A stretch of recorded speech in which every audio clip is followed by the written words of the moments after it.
friends, in this video, we are going to learn how to delete a node from a binary search tree.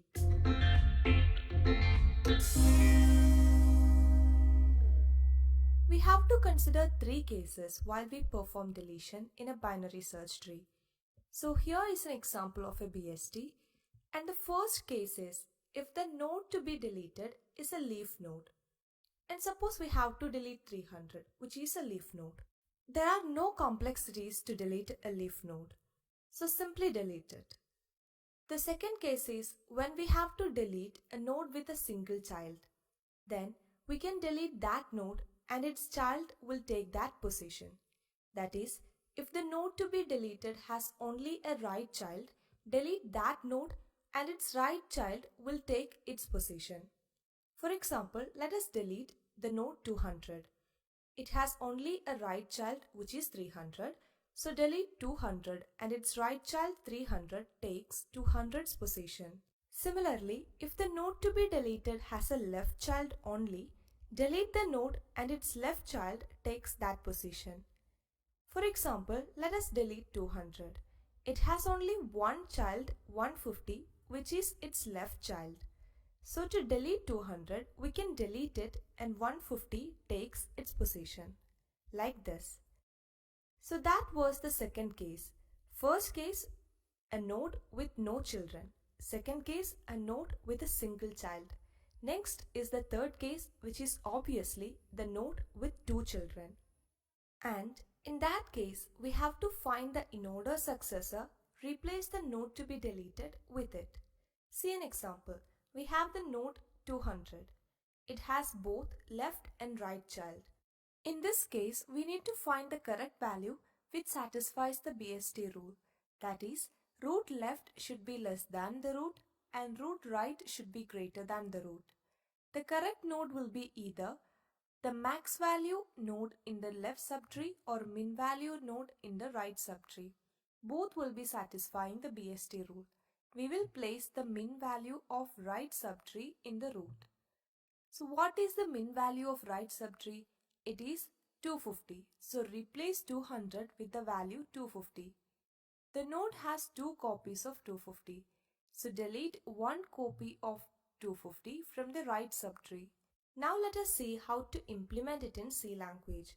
So we have this function remove node to do that. We will be passing the root of the tree and the value to be deleted into this function, and it returns the tree after deletion. So let us divide this entire task into 4 steps. First is check if the tree is empty. If not, find the node to be deleted. And once the node to be deleted is found, find the case applicable. That is, we learned 3 cases: node with no child, single child, and 2 children. And once the case is identified, take appropriate action. So this is what we are going to do. Here, let us delete the node with value 10. So first check if tree is empty. For that, we have if root equal to null, and if it is, return null. But here it is not. So what is the next step? Find the node to be deleted. Here, val equal to 10. So we have to find the node with data 10. Then only we can delete it. And we know elements less than root will be to the left side and greater than root will be to the right side in a binary search tree. And here the logic that we are using is, we will check if this node is less than root. Then we will check in the left subtree only. So call the function remove node for left subtree only. And if the node is greater than root, we will check in the right subtree only. So call the function remove node for right subtree only. And if it is not less than or greater than root, then the node to be deleted is the root. Then we can proceed with our deletion. So let us see how it works. We have val equal to 10. So check if root key is less than val and 100 is not less than 10.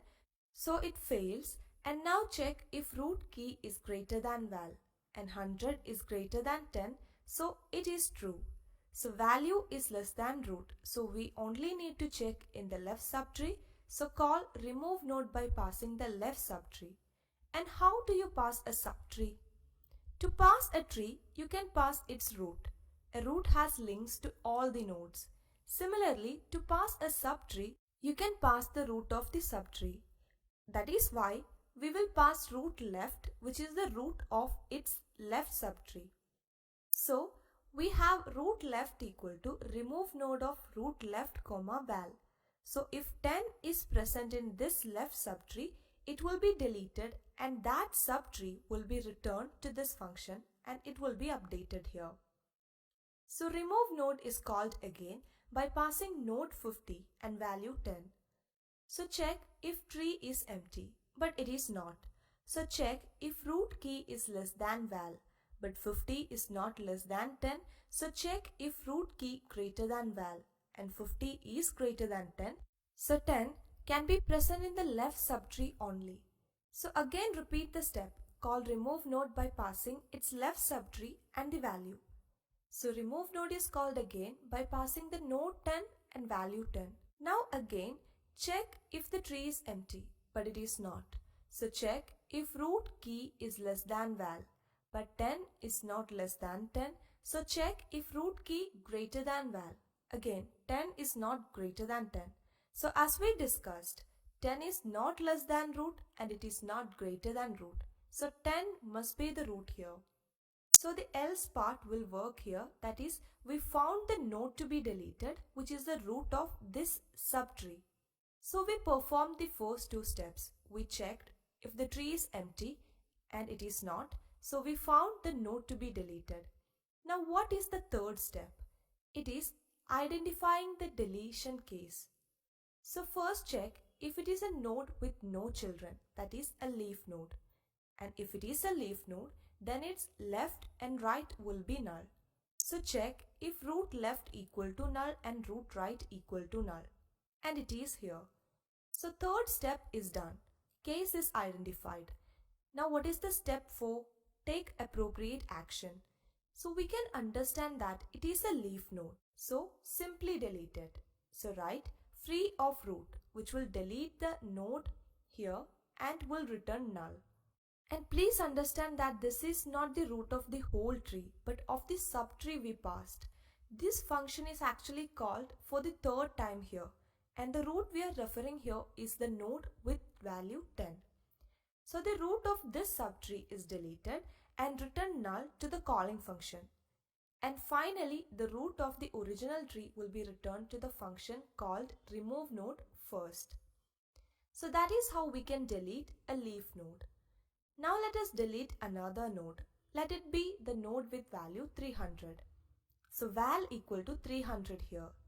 And as we discussed, first check if the tree is empty, but it is not. So check if root key is less than val and 100 is less than 300. So 300 can be present in the right subtree only. So call remove node by passing its right subtree and the value to be deleted. So remove node is called again by passing node 200, which is the root of right subtree, and the value to be deleted 300. Now again, check if the tree is empty, but it is not. So check if root key is less than val and 200 is less than 300. So 300 can be present in the right subtree only. So call the function remove node by passing its right subtree and the value to be deleted. So it is called by passing node 300, which is the root of right subtree, and the value to be deleted, which is 300. Now again check if the tree is empty, but it is not. So check if root key is less than val. 300 is not less than 300. So check if root key greater than val. And again 300 is not greater than 300. So as we discussed, 300 is not less than root and it is not greater than root. So it must be the root here. So now we have found the node to be deleted. Now identify the deletion case. So first check if it is a leaf node. And we have if root left equal to null and root right equal to null. But it fails since root left is not equal to null here. So the statements inside will be skipped and checks if it is only a right child case. So check if root left equal to null. And it is not here. So now check if it is a only left child case. So check if root right equal to null.